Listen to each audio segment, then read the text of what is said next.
آؤ تابوت محمد کا اٹھاؤ لوگو، ہائے رسول اللہ، ہائے رسول اللہ، تابوت محمد کا اٹھاؤ لوگو، اے کام برس رہے ہیں تابوت پر حسن کے، اے کام برس رہے ہیں تابوت پر حسن کے۔ اپنے آپ کو پیش کیا جب اپنی وفات سے 2 یا 3 دن پہلے اس حالت میں مسجد میں آئے۔ دیکھیں، غدیر خم کے میدان سے آتے ہی رسول خدا بیمار پڑ گئے۔ اب یہ تحقیق فی الحال چھوڑ دیجئے کہ اچانک پیغمبر کو کون سی ایسی بیماری لاحق ہو گئی۔ ابھی حج کر کے آئے ہیں، اور حج بھی پیغمبر نے جس انداز سے کیا، جوان صحت مند آدمی اتنے جوش سے حج نہیں کر سکتا۔ رسول خدا کا وہ حج میں ہمیشہ مکے میں بیان کرتا ہوں، بڑا دلچسپ بھی ہے وہ واقعہ۔ 3 دن لگتے ہیں رسول کی حج کو لے کے، جو غدیر خم کے میدان میں پالان شجر کے منبر پہ اتنے اطمینان سے بیٹھا ہے کہ ہاتھ میں علی کو اٹھا رکھا ہے، مجمع بے جان رسول پورا خطبہ دے رہے، وہ مدینے آتے ہی کیسے بیمار پڑا، اور ایسی بیماری کے بستر سے اٹھنے کے قابل نہ رہے، بڑھتی جا رہی ہے بیماری۔ سفر کا مہینہ شروع ہو گیا، پیغمبر کے بخار اور بیماری میں اضافہ ہو گئے، یہاں تک کہ وہ مدینے والے جو صبح و شام پیغمبر کے چہرے کی زیارت کے عادی تھے، اور صبح و شام بھی میں غلط کہہ گیا، ہر نماز کے وقت مسجد میں آ کے زیارت کرتے، ایک دم زیارت رسول خدا سے محروم ہو گئے۔ میں نے کہا نا کہ مدینے میں سلمان جیسے اصحاب بھی ہیں، تڑپے جا رہے ہیں کہ جو ثواب اور فضیلت ہمیں روزانہ ملتا تھا، کئی کئی بار ملتا تھا دن میں، پیغمبر حجرے سے نکل ہی نہیں رہے، ایک دم مدینے میں اعلان ہو گئے۔ مدینے والوں، رسول خدا نے یہ اعلان کروایا کہ سارا مدینہ مسجد میں آ جائے۔ آج میں ان سے ایک مختصر خطاب کرنے والا ہوں۔ پیغمبر کا خطاب بھی اپنی جگہ ہے، لیکن اگر پیغمبر صرف اتنا بھی کہتے کہ آج میں 1 منٹ کے لیے اپنی جھلک دکھانے آیا ہوں، تب بھی سارا مدینہ دوڑ کے آ جاتا۔ تاریخ یہ کہتی ہے کہ مدینے میں رسول کی زندگی میں اتنا مجمع کبھی نہ ہو، ساری مسجد بھر گئی۔ 2 مہینے سے پیغمبر کی زیارت سے محروم، اور جب پیغمبر کو حجرے میں اطلاع ملی کہ سب آنے والے آ گئے، تو پیغمبر اپنے حجرے سے باہر تشریف لائے۔ بدن میں اتنی طاقت نہیں ہے کہ خود سے چل سکتے۔ ایک طرف سے مولا علی نے پیغمبر کے کندھے کو سہارا دیا ہے، دوسری جانب سے پیغمبر کے چچا بنو عباس کے جد امجد عباس نے سہارا دیا۔ میں نے کہا نا، حج اور غدیر میں پیغمبر کے جسم کی دنیاوی طاقت دیکھیے، اور صرف 2 مہینے میں پیغمبر کی یہ کمزوری اور ناطاقتی دیکھیے۔ کچھ تو ہوگا، لیکن خیر۔ اور یہ چند قدم کا فاصلہ، منبر رسول دیکھیے گا جا کے مدینے کی مسجد، اچھا آدھے سے زیادہ مجمع تو دیکھے ہوئے، اور حجرہ رسول کا دروازہ، چند قدم کا فاصلہ، شاید اس منبر سے یہ پلر تک کا، وہ طے کرنے میں پتہ نہیں پیغمبر کو شاید آدھا گھنٹہ لگ گیا، چلا ہی نہیں جا رہا۔ دونوں جانب سے سہارا دیا، پھر بھی پیغمبر سے نہیں چلا جا رہا۔ پیغمبر مشکل سے منبر کے قریب پہنچے، اور بڑی مشکل سے منبر پہ جا کے بیٹھے، اور کہا کہ اے مسلمانوں، میرا اصل موضوع 1432 ہجری کا ذہن میں رکھ کے بات سنیے گا۔ کہا کہ اے مسلمانوں، اب بہت جلد وہ وقت آ رہا ہے کہ میں رفیق اعلیٰ اپنے پروردگار کی بارگاہ میں جانے والا، اور میں نہیں چاہتا ہوں کہ کسی کا کوئی حق میری گردن پر ہو اور وہ قیامت میں مجھ سے پوچھے۔ اللہ اللہ، اس سے بڑھ کر رسول قبر و قیامت کی اہمیت کیا بتائیں گے؟ شفیع المذنبین ہے، قیامت میں تو صرف رسول خدا کی بادشاہت چلے گی، کہہ رہے لیکن کوئی وہاں مجھ سے حق نہ مانگے، میں اس لیے تمہارے درمیان آیا ہوں کہ اگر کسی کو زندگی میں میری ذات سے کبھی کوئی تکلیف پہنچے، ذاتی تکلیف، تو وہ آ کے اپنا حق یہیں پہ مانگ لے، قیامت میں مجھ سے سوال نہ کرے۔ اس سے بڑھ کر قیامت کی سختیاں پیغمبر کیسے بتائیں؟ اب سارا مجمع پھوٹ پھوٹ کے رونے لگا۔ دو جملے آپ نے سنے، نہ آج مسجد النبوی میں آپ بیٹھے نہ رسول خدا کی زیارت کر رہے، تو آپ کی حالت یہ ہے کہ آپ کے گریے کی آواز میرے کان میں آ رہی۔ اس وقت کی مسجد میں لوگوں کی کیا حالت ہوئی ہو؟ جب سے پیغمبر مسجد میں آئے تھے بعض لوگ اسی وقت سے رو رہے تھے۔ جائیے کبھی کربلا میں آپ، ابھی وہ گنبد ہی نظر آیا، آنکھوں میں آنسو آ جاتے ہیں، لوگ رو رہے ہیں رسول کو دیکھ کے۔ اور جب پیغمبر نے یہ جملہ ارشاد فرمایا، اب جو گریے میں اضافہ ہوا، مسجد میں کوہرام بپا ہوا، لوگ پلر اور دیواروں سے سر ٹکرانے لگے۔ یا رسول اللہ آپ کیسی بات کرتے ہیں؟ آپ نے تو ہمیں جینا سکھایا، آپ تو رحمت بن کے اپنے ساتھ برکتیں لائے، آپ سے کبھی کسی کے حق میں کوتاہی ہو ہی نہیں سکتی، مگر خالی زبان سے نہیں کہہ رہے، دل میں بھی یقین ہے۔ مگر ایک آواز آ گئی، یا رسول اللہ میں خود سے کبھی نہ کہتا، آپ نے 3 بار کہا جس کو مجھ سے حق لینا ہے لے لے، حق لے لے، حق لے لے، اس لیے ہمت کر کے کھڑا ہو۔ سارا مجمع چونکا، کون ہے یہ آدمی؟ سب دیکھ رہے ہیں۔ اس نے کہا یا رسول خدا، ایک جنگ کے درمیان مال غنیمت کو زیادہ جمع ہو گیا تھا، ہر مسلمان گھبرا کے دیکھنے آ رہا تھا کتنا مال غنیمت، بڑا مجمع ہو گیا، لگ رہا تھا کچھ لوگ مجمع میں دب جائیں گے یا گر پڑیں گے مال غنیمت پر۔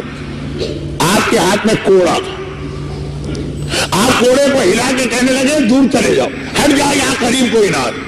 آپ کا کوڑا میری کمر سے ٹکرا گیا، میں کچھ نہ کہتا، اتنے سال گزر گئے میں نے آج تو کچھ نہ کہا، خود آپ نے 3 مرتبہ یہ بات کہی۔ پیغمبر نے فرمایا اچھا میرا کوڑا تیرے بدن سے ٹکرایا، اپنا حق لے لے۔ کہا یا رسول اللہ میں آ رہا ہوں حق لے لے۔ قریب آئے، مسجد میں تو رسول کوڑا لے کے نہیں آتے، حسن و حسین کو جو ساتھ میں کھڑے، بیٹا میرے حجرے میں جاؤ اور جو میرا کوڑا ہے وہ لے کر آؤ، یہی کوڑا اس کے لگا ہوگا وہ لے کر آؤ۔ حسن حسین دوڑے دوڑے گئے، کوڑا لے کے آ گئے۔ نانا یہ ہے کوڑا، پیغمبر نے اس کے ہاتھ میں دیا۔ اچھا یہ بتائیے اس وقت مسجد کی کیا حالت ہوگی؟ کیا لوگوں کے گریے کی بھی کیفیت ہوگی اور اس سے لوگ کہہ نہیں رہے اے شخص تو کون ہے، تجھے پیغمبر کی ذات میں اتنا رحم نہیں آ رہا؟ پھر تو یہ بیمار بھی ہے، ضعیف بھی ہے، کمزور بھی ہے۔ اس نے رسول خدا کو دیکھا، یا رسول اللہ لوگ مجھ سے یہ بات کہہ رہے ہیں، اگر آپ کہیں میں واپس چلے جاؤ۔ پیغمبر نے کہا تم لوگ خاموش ہو جاؤ، قیامت میرا معاملہ، یہ وہاں حق مجھ سے لینے آ سکتا ہے، تم مت بولو، اس کو اس کا حق لینے دو۔ اب پیغمبر کا حکم آ گیا، سب خاموش۔ ایک ایک جملہ ہمیں عذاب قبر و عذاب قیامت یاد دلانے والا۔ پیغمبر کے قریب کھڑا ہے، کوڑا بھی ہاتھ میں آ گیا۔ پیغمبر نے کہا اپنا حق لے لے۔ کہا یا رسول اللہ حق تو پھر پورا لیا جاتا، جب میرے بدن پہ آپ نے کوڑا مارا تو میرے نچلے جسم کے اوپر تو احرام کی چادر کی طرح کی ایک چادر، اوپر کا بدن کھلا تھا، میرے ننگے بدن پہ آپ کا کوڑا لگا تھا اور آپ نے کرتا پہنا ہوا۔ پیغمبر نے کہا کوئی بات نہیں، کرتے کے بٹن کھولے، کرتے کو اس طرح سے اونچا کیا کہ پیچھے سے پیغمبر کی پشت نظر آنے لگی۔ مسجد کی عجیب حالت ہو گئی کیونکہ پیغمبر کا اب جو بدن نظر آیا، کمزوری کی وجہ سے گویا ہڈیاں ظاہر ہو رہی، اتنا کمزور رسول کھڑا نہیں ہو سکتا۔ کوڑا کون گستاخ ہے، لیکن کیا کرے، پیغمبر نے منع کر دیا۔ اور اس آدمی کی جو سب سے عجیب حالت ہوئی، جیسے ہی پیغمبر نے کرتا اونچا کیا، ذرا سا اپنی پشت کو کھولا، مہر نبوت نظر آنے لگی۔ ارے کوڑا ایک طرف پھینکا، طرف کے مہر نبوت کے اوپر کس طرح گرا، بوسے میں بوسا، بوسے میں بوسا، بوسے میں بوسا۔ یا رسول اللہ بھلا میری یہ مجال اور ہمت تھی کہ میں آپ کے کوڑا مارتا؟ مجھے تو مہر نبوت کی زیارت کرنا تھی، اس لیے میں نے یہ بات کہی ہے۔ لیکن مسلمانوں کی چیخیں اب پیغمبر کے بدن کو دیکھ کے نکل رہی ہیں۔ پیغمبر نے کہا چلو، اور تو کوئی نہیں ہے، یہ کہے کہ پیغمبر حجرے میں آئے۔ اور جیسے ہی حجرے میں آئے تو دیکھا کہ انتہائی پریشانی کے عالم میں میری بیٹی فاطمہ زہرا تڑپ تڑپ کے کبھی ہاتھ اٹھا کے کوئی دعا کرتی ہے، کبھی تڑپ کے مسجد کو دیکھتی ہے. کہا بیٹی تیری یہ کیا حالت ہے؟ کہا بابا ابھی حسن و حسین آئے تھے اور کہہ گئے تھے کہ نانا نے کوڑا مانگا ہے. میں نے پوچھا کیوں؟ تو کہا کہ ایک مسلمان نانا کے کوڑا مارنا چاہتا ہے. بیٹی نے اپنے باپ کی حالت دیکھی ہے، عام مسلمان دیوار سے سر ٹکرا رہے ہیں، یہ تو فاطمہ جیسے بیٹی ہے. تڑپ کے کہا بابا ارے میں برداشت نہ کر سکی. میں نے حسن سے کہا تھا، میں نے حسین سے کہا تھا بیٹا حسین اپنے آپ کو آگے پیش کر دینا، کہنا میرے بدن پہ کوڑا مار لے، میرے نانا کے بدن پہ کوڑا نہ مار. بابا آپ کی کیا حالت ہے؟ پیغمبر نے واقعہ سنایا. میں صرف ایک جملہ یہاں کہتا اور پھر بس آخری 2 جملے مصائب کے. شہزادی یقیناً بیٹی کو باپ سے بڑی محبت ہوتی ہے. آپ نے سنا بابا کے بدن پہ کوڑا پڑنے والا، یہ بھی معلوم ہے کہ ہلکا سا پڑے گا. وہ آدمی کہہ رہا تھا نا کہ آپ کا کوڑا چھو گیا تھا میرے بدن، تو آپ برداشت نہ کر سکے. آپ کا بھتیجا سجاد تو اس سے زیادہ کمزور ہے. جب کوفہ و شام کے پورے راستے میں کوڑے کھاتے ہوئے جا رہا. شہزادی رسول خدا تو پھر بھی ایک مرد ہے. ارے آئیے راہ شام میں آپ کی بیٹیاں زینب و کلثوم، آپ کی پوتی سکینہ کتنے کوڑے کھاتے جا رہے. اور اب پیغمبر اب آج اس طرح سے بستر پہ گرے کہ کل صبح تک 28 صفر تک سوائے واجب نمازوں کے بستر سے نہ اٹھے. اور یہ 3 راتیں پیغمبر کی بڑی تکلیف میں گزری. بیٹی کے کان میں باپ کی ذرا سی آواز آ جائے، عام بیٹی کی کیا حالت ہے، یہ تو فاطمہ جیسی بیٹی ہے. اور یہ اہل بیت کا گھرانہ ہے. اہل بیت کے گھرانے کا مطلب آپ سمجھے. 21 رمضان کو میرے مولا کو نیند نہیں آ رہی. کلثوم نے دیکھا بابا بستر میں کروٹیں بدل رہا، گھبرا کے کہا بابا کیا تکلیف زیادہ ہے؟ کہا نہیں، مجھے ابن ملجم کے کرانے کی آواز آ رہی. ایسا لگ رہا ہے رسی کو زیادہ سختی سے باندھا گیا، جب تک کہ اس کی آواز بند نہ ہوگی اسے آرام نہیں آئے گا. علی کو آرام نہیں آ سکتا. جو اپنے قاتل کی آواز سن کے تڑپ اٹھے معاہدے میں، وہ بیٹی جب بابا کی آواز سن رہی ہے، ہر کروٹ پہ بابا کہہ رہا ہے تکلیف.